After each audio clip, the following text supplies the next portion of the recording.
All right. So I'm just going to share my screen and let us look at teachingartist.com. Right now, I am on our regional networks page, but if you go up towards the top, you'll see a little button that says sign up. This is where you can sign up for our asset map or sign in if you're already on the asset map. And as I mentioned, or as you can see behind me, we are celebrating creative resilience. And in our menu, you can see the different resources like the Teaching Artist Manifesto, the pay rate calculator, and our Insight articles. These are publications by teaching artists about teaching artistry, and you can even apply to submit your own article. And the asset map that I talked about. We are on all the different social media, so please follow us on Facebook, Instagram, Twitter, LinkedIn, and YouTube. This is where this recording will be, as well as past recordings from different professional developments. I also want to highlight that the YouTube page has different recordings of how to do grants and also time management that Marissa and I did as well. So if you are interested in looking at past recordings, I want to highlight one with Black Lives Matter at Schools. They just started their week of action on February 5th. And they're an incredible organization that offers resources, curriculum, and even a year of purpose. So please sign up and watch our past PD with them. So that is all on teachingartist.com, and you can just click the YouTube channel. Wonderful. So the reason we are all here, it is my pleasure and honor to introduce our writer for our Literary Salon series, Unveiling the Art of Publication, James Miles. James worked as an educator in the New York City public schools for almost 20 years prior to moving to Seattle in 2016. Originally from Chicago, Miles has worked internationally as an artist, an educator, and his work has been featured in magazines, books, podcasts, and newspapers, all different forms of publications. Miles is was the creative economy manager of Seattle's Office of Economic Development and an assistant professor at Seattle University, and on the advisory board of South by Southwest EDU. His acclaimed TED Talks focuses on his mission to narrow achievement goal gaps using the arts as a tool to navigate systems of educational inequality. His work has been featured in media including Complex Magazine, the Seattle Times, the New York Times, NPR, Billboard Magazine, CBS, NBC, and the U.S. Department of Education. Oh, I want to see those residual checks. ACSD, and more. He is the author of Gotta Stay Fresh, and you can learn more about James at freshprofessor.com. This is also where you can purchase the book that James will be reading an excerpt from. So this excerpt is entitled Time for Some Action. Thank you, Carrie. You're welcome, Okay. James. Glad to see everyone here. I'll read a little bit of my book. Given the many students who feel unseen, unwelcome, unacknowledged, or unsafe in their schools, it should be no surprise that many are engaged in school and struggling both socially and academically.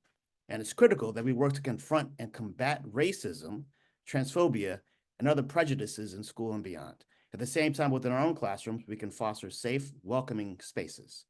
We can deliver lessons that are creative, inspiring, designed with our students in mind, not a generic abstraction of what a student is or should be.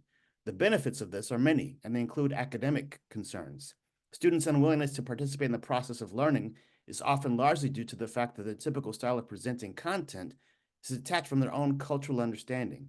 And research goes back decades that shows that presentation style is often a deciding factor in the choice of how, when, and why students engage in their own learning process. As one report puts it, teaching that ignores student norms of behavior and communication provokes student resistance, while teaching that is responsive prompts student involvement. Again, the pandemic provided an opportunity to redesign educational practices, to reimagine education and build a system where every student feels seen, heard, and valued, and where creativity is fomented and cultivated. Yet rote memorization and standardized testing continues to dominate the educational spaces. Though we haven't fully capitalized on the opportunity yet, our time is coming. The issues we're facing in our classrooms and across education are complex, but with open minds and new ideas, we can take positive action. This involves a shift in mindset, one that allows us to be more creative, compassionate, and critical. Luckily for us, there's already a framework that we've been gaining more attention over the years, one that provides us with an opportunity to examine our past, present, and our future together through cultural connections. It is a mode of thinking and creating we can bring to our classrooms to make them relevant, to make them fresh. It is hip hop. Hip hop is a global culture that is also the culture of young people. More than music, hip hop culture encompasses styles, sounds, visuals, technology that are all pervasive in our society. It is Snoop Dogg selling Pepsi, Missy Elliott selling Doritos, Kendrick Lamar winning a Pulitzer Prize, Lupe Fiasco teaching at both MIT and Stanford, viral dances on TikTok and Fortnite, DJ Khaled almost single-handedly launching Snapchat as a social media platform, U.S. Representative Hakeem Jeffries quoting Notorious B.I.G. in a congressional session about elections, Brene Brown using the phrase "keep it real" in her book Dare to Lead, former President Obama dropping the mic at the White House Correspondents' Dinner is hip-hop, as is President Biden speaking to Cardi B about policy. Even extremist group the Boogaloo Boys got their name from a popular hip-hop movie, Breaking 2, Electric Boogaloo. Hip-hop touches every part of our world. So can hip-hop save education? The answer is simple. Yeah, boy!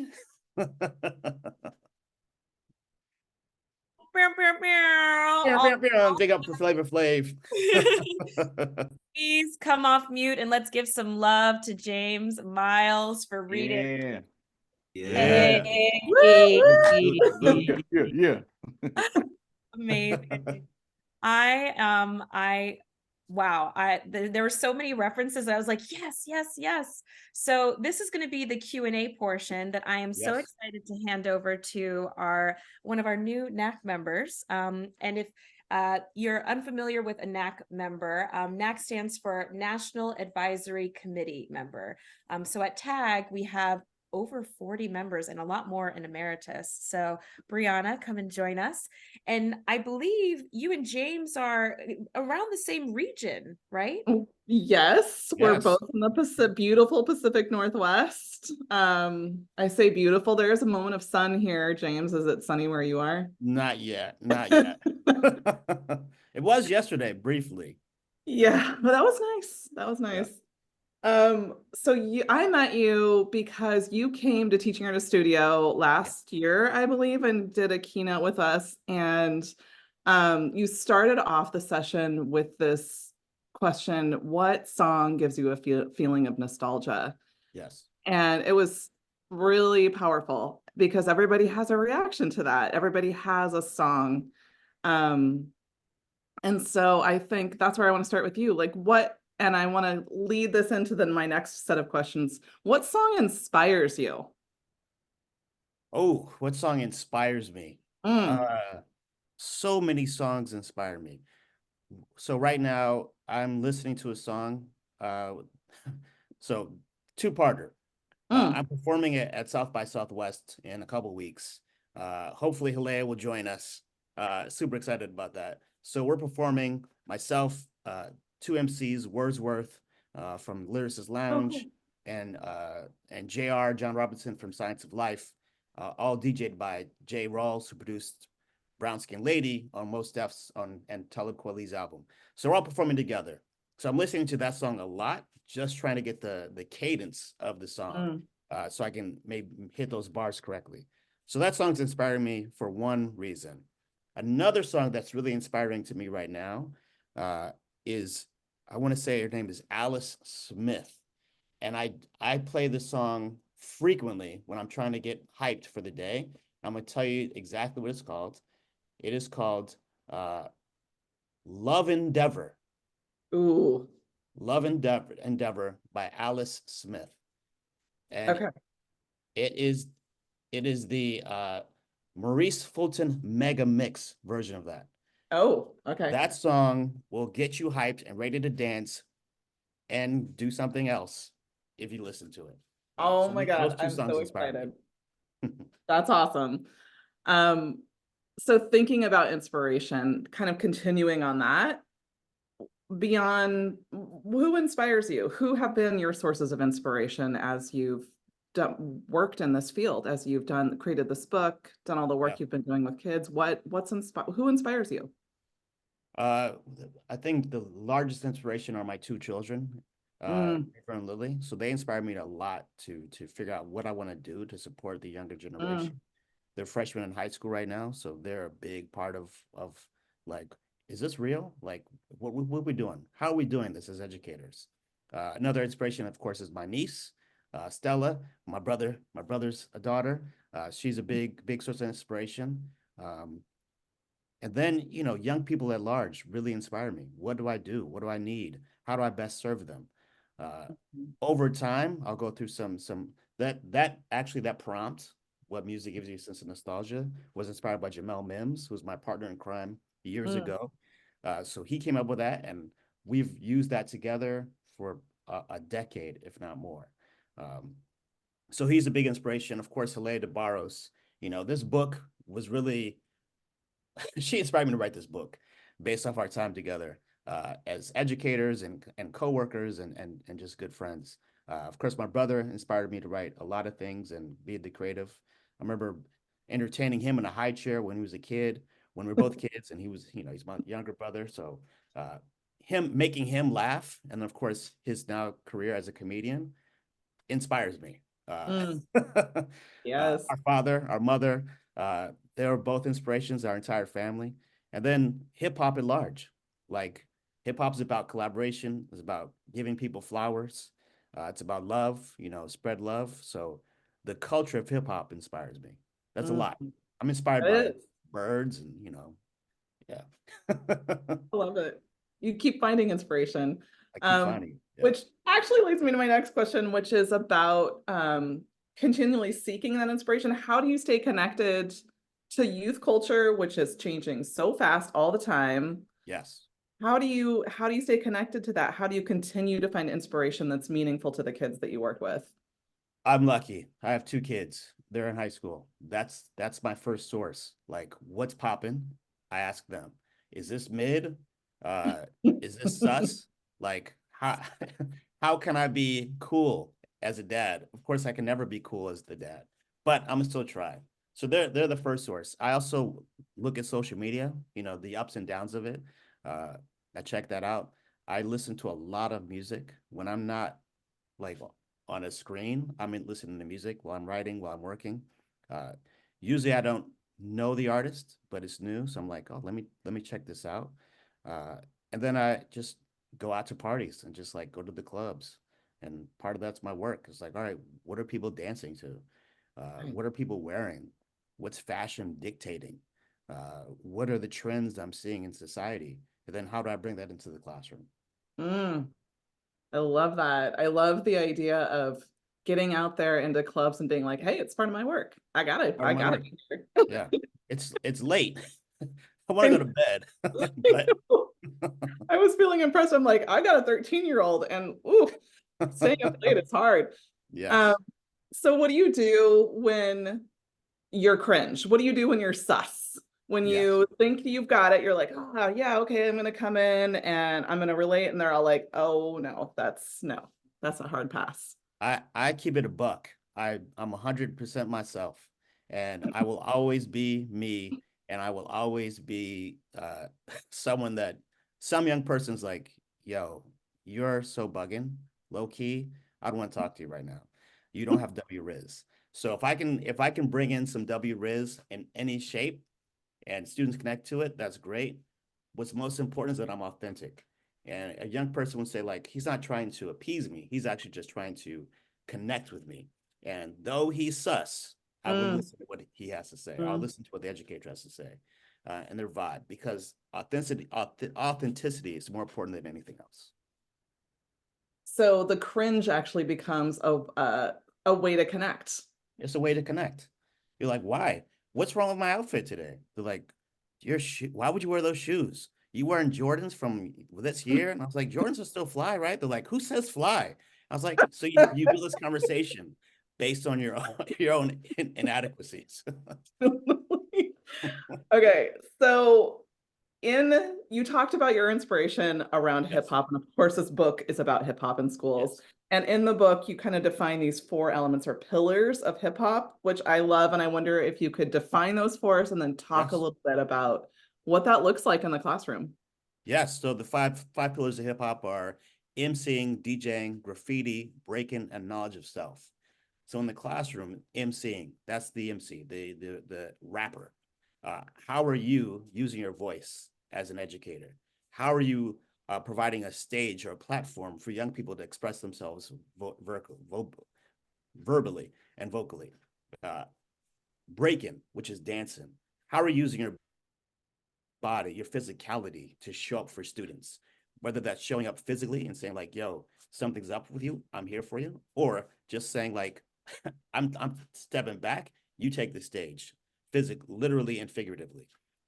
DJing, how are you mixing two things that may or may not be unlike to create something new?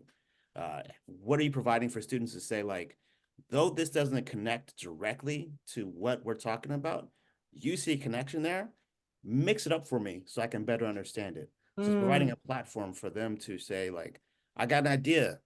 Um, Graffiti, how are you visually expressing yourself? So that includes the way you dress, your style, your vocal patterns. Uh, Everything's about how your visual expression. And then at the same time, what are young people showing you and how are you respecting that and expecting that in the classroom? And then, of course, most important is knowledge of self, authenticity, love of oneself. Also providing that platform for young people to say, like, I love being me. We often talk about, we want to lift people out of the areas they were born in. How can we say, like, can you be proud of where you come from mm, with his positivities and his negativities? Like, can we be proud of who you are as an individual? And can you put some uh some some stank on it? Like, how do you make it your own? That's you. Love yourself. So that's most important is both educators and the young people we teach. I love that. And I feel like the whole time I read the book, I was thinking about how the whole thing is about affirming a student's identities Yes. and making them feel seen and known, truly Mhm. known. And this is a question that I think comes up for teaching artists a lot who are guests in a classroom and they only have a few hours with students. How do we make students feel affirmed and known when we only have a few hours with them as teaching artists? There's something we use in trauma-informed multi-tiered support systems in the classroom, and that's called positive greeting at the door. Mm, Uh, and that's really just some simple greeting young people and anyone that enters your classroom in a positive way. Simple as smiling, saying hello, fist bumps. Those things are so simple. And even if you're in a classroom for 1 day or 2 days, it saves time over a week's long period. So your classroom teacher, you do this on a daily basis, you save 10 minutes per week per class, right? mhm, Over a month, you've saved an entire class just by saying, peace, welcome to class. Hey, how you doing? How you doing? Good day. Uh, when I was a teaching artist walking into the class, the first thing I did was I get everyone in a circle and make eye contact, right? mhm, Not force eye contact, but make eye contact, meaning that I allow them to look up at me. And mhm, then before I said a single word, I nodded, welcomed them into the room, and then we began. That mhm, simple activity builds that sign of like, oh, he sees us for who we are and is not judging us.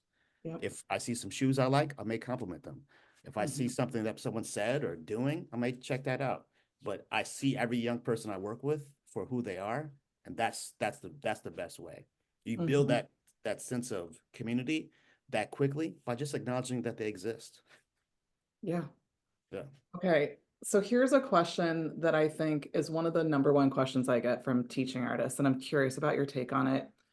So you're in the classroom, you've connected with all of them, but you've got a couple kids that are just one kid totally checked out, Yeah. like just gone. Another kid that is acting out or really disengaged. What do you do in that moment? Do you focus on these kids that are needing to feel engaged, or do you put your energy into the rest of the class? How do you handle that moment? Yes. Yeah. Yeah. That's the answer. Yes. If we know every behavior has one of two outcomes, to seek or to avoid. So if you're doing something to seek attention, that's a behavior. You can manage that. And oftentimes when a young person is acting out, especially like a younger person, like under the age of 14, I stand next to them and said, like, I see you. If you want my attention, just let me know. I got you. And that usually will say like, oh, okay, you actually, I wanted attention, you gave it to me. Um, and they'll contribute right back to the class. If they're trying to avoid something, like, I don't want to be a part of this, that's a different kind of tactic. It's more of like finding a different role for them in the classroom. Pardon me. So if you're doing something fairly physical, something active, what can this young person do that's in support of what people are doing performatively? So I've taught this class and the young person's like, no, I'm not really about to make a scene. And I said, hey, can you help me design what the stage should look like? And they said, oh yeah, I could do that. And they started moving things around the classroom when before they were like, just like checked out, sitting at the desk, like not looking around. But as soon as I say, hey, can you just support the process? They jumped up. Can you direct this scene? Where should people go on stage? How should we craft this lesson? Should it be A, B, A, B? Should it be A, B, B? What's the rhyme scheme we want to use? Any different thing? What visual elements should we bring into the classroom? By having a role for all the students in the classroom, even in small roles, you can build, especially over time, that sense of community. Whether you're a teaching artist in the classroom for a day or for a year, you can build that pretty quickly. I want to ask one more question before we move to the next part of this, Yes. which is, at the very end of the book, you're talking, I will honestly tell you that I cried in the last chapter as you were talking about how you decided to write the book, because Oh, yeah. your life was in this moment of like massive transformation and Mhm. vulnerability, like, Yes. and you talked about all the folks that you're presenting with, and I think that there was at a conference, right? And you saw Yeah. all these folks and you were really sort of confronted with like, I've got to write this. People are asking for this. And Yeah. yet as artists, as teaching artists, I think it's hard for us to have that kind of sense of like, I've got to get my words out there. Mhm. Why did you publish? Like, how did you decide this was the moment? And how all these folks out here who we all probably have things to say too, how do we get there? How do we do this? Why do this? Well, as artists, we make art because it the world doesn't always make sense to us, which is why we make something, whether it's a song, whether it's a play, whether it's a piece of writing, whether it's a dance, is to get our thoughts into some form of expression that will be clear to everyone else, or just make it clear to ourselves. What I've realized over time is that though we are all individual, there's so many similarities about us. So we all have something to say, and I guarantee someone else wants to hear it or needs to hear it. So for me, when we were in South by Southwest, Halle and myself, and I was feeling really down, I was like, our father was like getting really sick, and I was like, what am I doing with my life? It was Halle and Wordsworth and Jay Rawls that just like said, yo, we need you, bro. And I needed that push, and you never know when it's going to come, like, so always being open to inspiration. Never knew when that was going to hit me. When it hit me, I was like, yes, I do have a lot to say, as does everyone on this call and people that are not on this call. We all have something to say. Well, let's do it. Let's make it happen. I was lucky. They say luck is opportunity meets preparation. I was lucky that I had the ability to write this book, and I was prepared and had the opportunity to have someone publish it. Uh, and I was ready for it. So I didn't know I was ready for it until I was ready for it. I don't even know how to explain it, but like, Yeah. I was ready for it. So that's when the opportunity presented itself. I'm not into, the vision boards, even though I do believe in vision boards sometimes, but there's something to it. Like, Dr. Shan Hellman says hope is a behavior, right? It's not a wish. If you hope for something, you put action behind it. So I hope to put something there, and I put action behind it, and then it happened, right? Yes. So I built towards that hope. Yes. Thank you. That's Yeah. awesome. Incredible. Wow, and we are just getting started. Oh, snap. Well, we have some gifts for the participants here.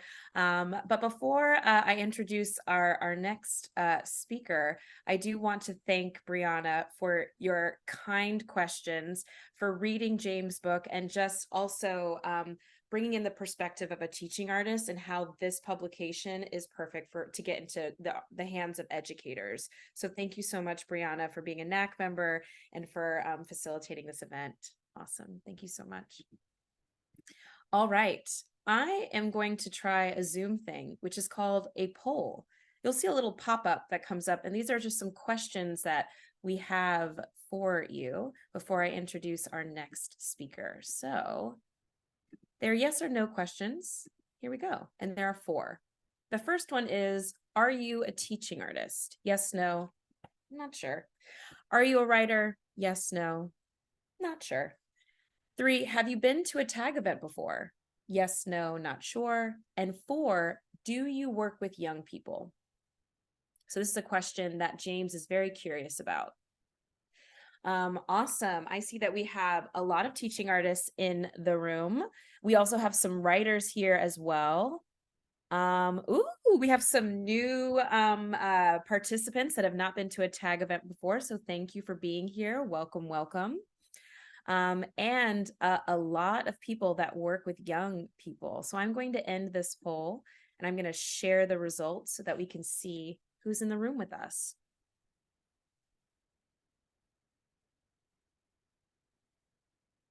All right. So our next speaker is actually a writer who wrote the foreword for this book. I would love to introduce Will Miles, who is a TV writer and comedian living in Los Angeles. He's been a writer and actor on shows like South Side on Max, Sherman Showcase on Hulu, and has written for shows like Grownish, All That, Teenage Bounty Hunters, among others. So you can learn more about Will on his website, mrwillsmiles.com, which I will put in the chat. So let's give a round of applause and welcome to Will Miles. Thank you. Thank you. How's it going? How are you? So you're going to be reading the foreword of this book. Yeah, I'll read a couple paragraphs from the forward. I think based on like, this, what I've been hearing so far and everything, it's like, all right, yeah, this is an appropriate thing to read. But yeah. All right, I'll pass the mic to you. All right, thank you. So I worked for my brother. That's needed for some of this, but I used to work for my brother in teaching artists, and it wasn't a good fit for me. I think a lot of times in life you have to go through different things to figure out what you want to do. It's the same thing James was talking about. It's the same thing that happens in the end of the book. It's just but I'm lucky enough that I have an older brother who is James to like lead me down the right path. And overall, for like, I'm 40 now, for 40 years he's just showed me the way, sort of. So it's just been me following his paths my entire life. Is just being, even what I do now, it's like I'm just following in his paths. So part of the forward is when he had to fire me. So I'll start with part of my motivation to work harder in comedy came when my brother and I sat down and I said, I don't have the same love you do for teaching. And he said, yeah, I know. So does everyone at work. And then we laughed. I had watched education become his new love, and I watched him continually excel in it. I saw love and passion when he was an actor too, but there was a very different spark when he found his place in the classroom and he really began developing curriculum. He was lighter, maybe happier. It seemed like he had discovered what he was put here to do, and I knew he was going to make an impact. I knew it right then and there. I left our talk knowing that if my love was comedy, I had to treat it as such. James and I always had the full support of our parents in whatever path we followed in life, and they did a great job making sure we knew that. Still, sometimes I needed that third kick in the ass to finish the job. I hope I can say ass. Call it the little brother's plate. All right. But it worked. After that talk, I had a new spark, and within a couple months, I got my first TV writing job. And luckily for both of us, it meant he didn't have to actually fire me. I continue to learn from James. He is truly a genius. He is a dedicated advocate for all youth. He's one of the foremost minds on culturally responsive pedagogy. It's a word it's a term I even learned just to write this forward. But also he says it a lot. Just when I see him talk to smarter people than me, uh, that's why people all over the world, from politicians to colleges and universities to corporations, reach out to him constantly. After you finish this book or before, watch his TEDx talk on YouTube. I was there as he gave it and definitely welled up as I watched him kill it on stage and then be mobbed off stage by adoring intellectuals, security guards, and event employees alike. Could have been prouder of someone, could have been happier for someone, because aside from all those great things about him, he's also the best brother anyone could ever have. He's my big brother. Now go enjoy this book and for God's sake, use it in your classroom. And that's how I ended the forward. But yeah. Yeah, please come Thank you, up, bro. Mike. Give some love and applause. Yeah. That was awesome, man. Thank you. Thank you. Thank you. Thank you. Yes. Yes. James, do you have anything to ask your brother about what it was like to write that forward? Or Will, what is it like writing a forward for a book? Or have you written things before? I'm just curious about how that came to be. Were you asked, James, did you ask Will, I or? did. You Yeah. did. So the forward, my publisher was like, who's going to write a forward? And I was like, I don't know. They're like, call one of your celebrity friends just to get someone to write a forward. And I was like, man, I was talking to him. I was like, who should write this? Then and one day I was like, you. I'm like, what the hell? Why am I thinking about someone else? The only person that could write this forward would be you, my brother. He's like, that's the best introduction I could ever want, have, or need in life. Is like my brother and I. So we're thick as thieves, as they say. Steve's day ones, if you will. Yeah. Day ones. Yes. Yeah. Love- And And Will, you mentioned that your brother fired you? he almost did. He almost did. Yeah. Almost. Okay. Yes. Almost. Share more if that's okay. He really should have, but I think because I'm his brother, he waited to fire me. But I just you reach a point in your working for all these other doing all these different jobs, and I just had reached a point where I was very clearly I had one mind, and I did paraprofessional work in Chicago. I did teaching artist work in New York through my brother, but it was just a thing where I was like, but I didn't move to New York to continue to do a bunch of other jobs that I don't, when my main passion is comedy and TV writing. So it's like at some point you got to just stop and then go to the job that you're doing and just fully commit to one job, And Yeah. so it was and I had seen him do it, I'd seen him do it from when he first moved to New York to be an actor and then committed to it and found success. And then when he did it with teaching artists. So it was like watching him do all this different commitments. And he was also married well before I was, all these different, and he had a kid. So he committed to a lot of things before I even committed to one thing. So it was like, all right, let me first commit to my wife who's somewhere here, and then commit to my career. And so it was like, I have to actually follow through. So before he got the chance to fire me, he did have that great talk about, just commit. And so I just committed to it. And then it is true. Once you finally in your brain think I'm only going to do this one thing, the universe will start working things out for you. So it'll be like, okay, instead of this other thing you were going to try to do, maybe you're just going to only do this. And then you just keep, even the smallest bit of success is enough to keep pushing you forward and forward. So. Oh, wow. There's so many gems that are being given right now. And it's very clear that both of you are writers, and I am curious if the process of writing a foreword or this book is different from maybe writing TV or lesson planning or lyrics, or how these different forms of writing might come out, and how maybe writing this foreword or this book, that editing was different, or if you used similar ways. I don't know. For me, I start with an idea and then I just start writing. And I think because of from the long history of storytelling, both from the origins of West Africa and griots to the lyricism of hip hop MCs and authors that we both like, everything's a narrative in some way. So this book, even though it's a lesson planning, it's about and education. It's always like, what's the story that's being told? how can we make these happy accidents make sense? And as a hip hop I'm as old as hip hop, as I like to say. As a hip hop educator and lover, what hip hop MCs do very well, and DJs as well, is mix two unlike things. So writing a book about hip hop seems antithetical. Writing a book about education, but not actually when I was teaching, seems like something that doesn't make any sense. But that's so hip hop to me. So yeah, what would you add? I mean, I think you said earlier authenticity, and that's like Yeah, like you were saying about hip hop, that's what I crave the most from hip hop. It's when you can see that it's a fake story. And this is obviously no shade at Drake, but just when you can see somebody's not hey, I telling want to their go to true Target right story, now. it's like it comes off and you can see it. And so it's like the authenticity is what comes through the best writing, the best hip hop, the best TV, the best movies. Like if there's some form of truth in there, that's what helps. So even in writing the forward, it was just like, well, if I'm talking about my brother, it's the most authentic I can be. It's the only person I've known for 40 years. So it was Right. like, well, let me, other than my parents, you know?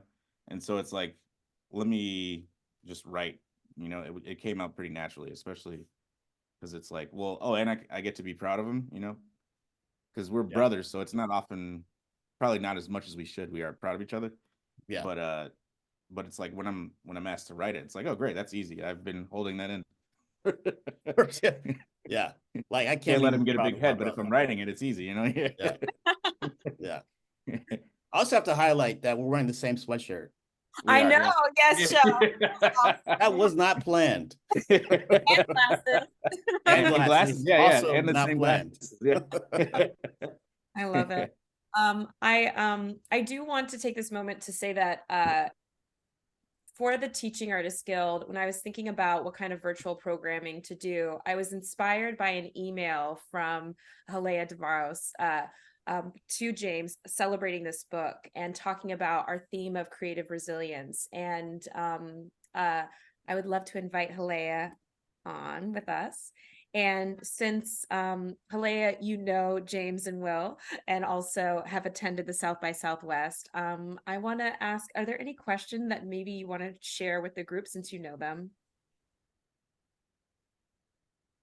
Questions I want to share with the group. I mean, I think the thing that is so inspiring to me about James and Will, and you know, all of the work that has continually brought us together over the decades is like the willingness to say yes. And, you know, I mean, I know that's a word that we use a lot as actors and in classes, but to actually do it, to like really sit down and to write the book in a field that doesn't often encourage us to do that is really important. And so, you know, I think I'd love to hear from James, like, what were some of your hurdles in like actually getting it done? I know that, you know, you had the luck of having a publisher, but, you know, for those of us in the room who maybe have thought about doing this at some point, but like have never been able to get past those hurdles of like, let me actually put pen to paper and do the thing I'm dreaming of instead of complain. This is what I do. I just complain that it doesn't exist already. I don't actually sit down and do it. The biggest hurdle, aside from like finding the publisher, the biggest hurdle was myself and like self-confidence to think I could actually do something like this, which is so interesting because as Will said, I dedicated my life to acting and that's what I did. I said, I want to be an educator, and that's what I did. So to say like, can I be a writer? Because of the love I have for words, I hold literature with such high esteem. Like I could never be a writer. I could never be an author. That's not in my wheelhouse. So the first thing I did was dedicate every day, Monday through Friday, from 7:30 to 9 a.m. was writing. And oftentimes it'd be 3 sentences. Okay, I don't know what else I got. But I just kept at it. I kept at it. And then I was always keeping my brothers and my brother in one ear, like, bro, do this shit. And then can I say that? and then like I talked to you in the afternoon and you'd say something. I was like, that's inspiring. And then I go write something the next morning. And that's real talk. There's just like always like, all right, what would Will do? What would Halea say? What would Will do? What would Halea do? Like that kept me going for a year and a half. I want to dig in more. Why do you feel like you weren't a writer? You write all the time. All the time. You know, like, all the time.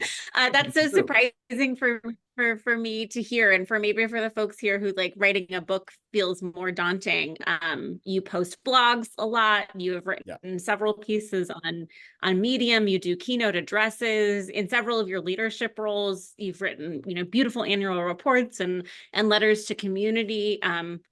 What's the difference there? Was that self-made hurdle for yourself, or self-made? And like I trained at Second City, short-term improvisation. So everything in my mind was short-term improvisation. To write a book, that takes long story thinking. You know, I didn't think I had that capacity until I did it. And now that I did it, well, now I got to write another book. Yeah. And it's going to be about something else. Yeah, the publisher already says like, what's your next book about? And I'm like, I don't know, but it won't be about education. It won't be about hip hop, but it'll be long form for sure. So it was just, you know, you get caught up in your own stuff for no reason, you know, all the time. And sometimes I will say therapy helped.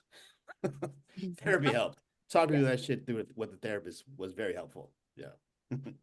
Amazing. Well, now I'm going to open it up for questions to the audience. So please feel free to raise a virtual hand or to pop it into the chat and just address who you'd like the question to go to. So let's see.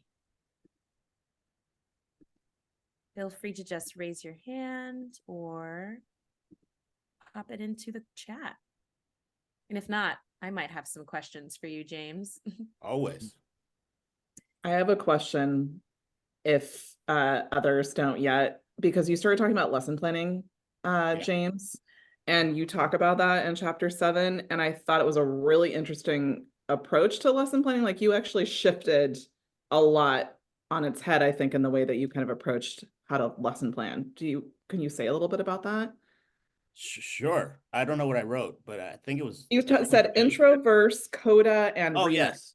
Yeah. So the intro is the way to grab the student's attention, to connect them to the content. It's that hook of the lesson. If we think of in the format of a song, it's that first beat. Doom, doom. You're like, okay, I can nod my head to this beat. That's what you want every student to do, to nod their head to the first part of your lesson. And then when you get to the verse, when the lyrics kick in, whether that's instrumental lyrics or vocal lyrics, when those kick in, the story's being told, right? And that story is supposed to be captivating. And that's the lesson. That's the heart of that lesson. And the coda is much like you know, when James Brown kicked it to Clyde Stubblefield, you know, take it on. That's when the student takes it on themselves and they can rock with it. They make a new song. So that's the way I think about lesson planning. It's like basically the structure of a song. You have the hook that gets your attention, the verse or the chorus that keeps you moving and guides you through the rest of the lesson, and the coda where you take it on, like give the drum a sum and you say, right, now it's your turn to take it over. What's next? That's how you assess the student understanding and give them the power to bring something brand new to the world.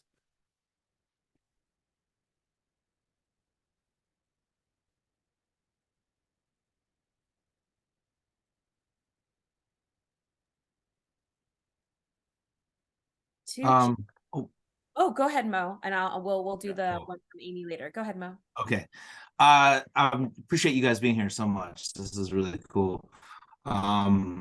I teach songwriting in the schools, and this is like a really super meta situation, because my whole deal is yes and you know, intro and verse, and verse is the story, and the chorus is the main idea, and all of that. Right. And so I suppose my question has to do with the fact that I do generally 5-day residencies. And so I'm in each classroom for 5 days and I have 5 lessons to do.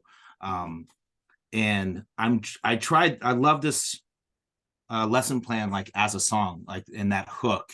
And so I suppose my question has to do with the disruptions that are unexpected, and maybe calling back to some of your time as in the classroom. So for instance, the other day I was in a kindergarten classroom with a sub, and she was lovely, but like I think maybe a little inexperienced, and I had two kindergartners just chucking blocks at her. And so is that an attention thing? Is that an avoiding thing that you were talking about earlier? Right. And so she was out of her element. She was on the phone trying to call for help. And so I had to adjust to them.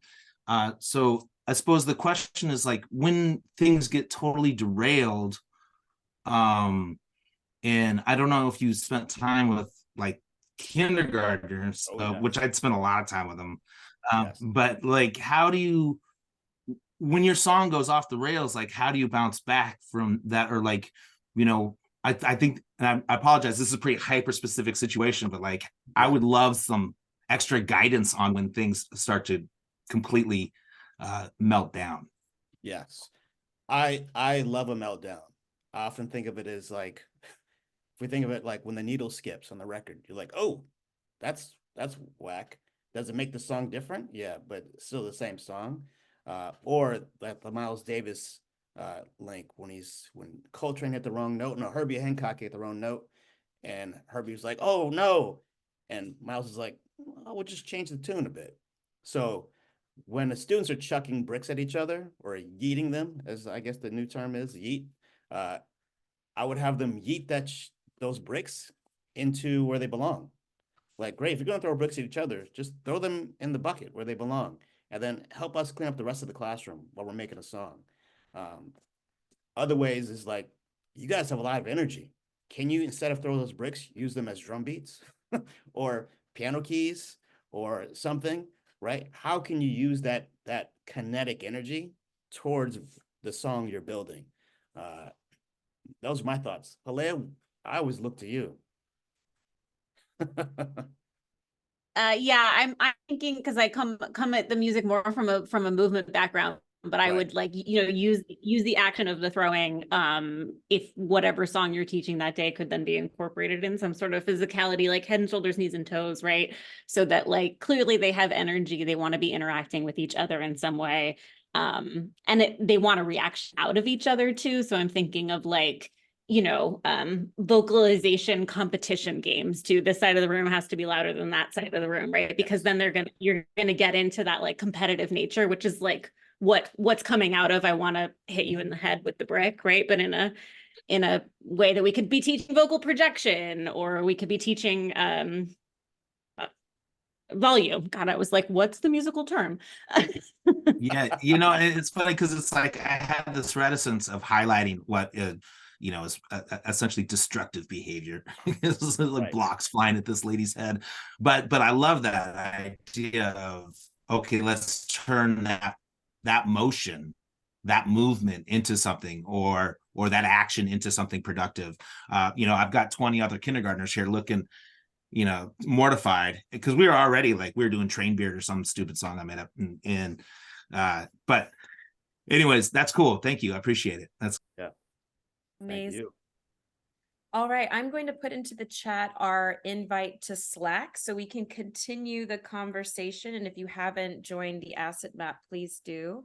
And we're coming up to our last 5 minutes. So I do want to share, that sounds great. I did put into the chat the give guide, but what I meant to share is that we have 3 more salons happening in the month of February that you can sign up for. And Brianna is going to share a promo code so that you can get in for free.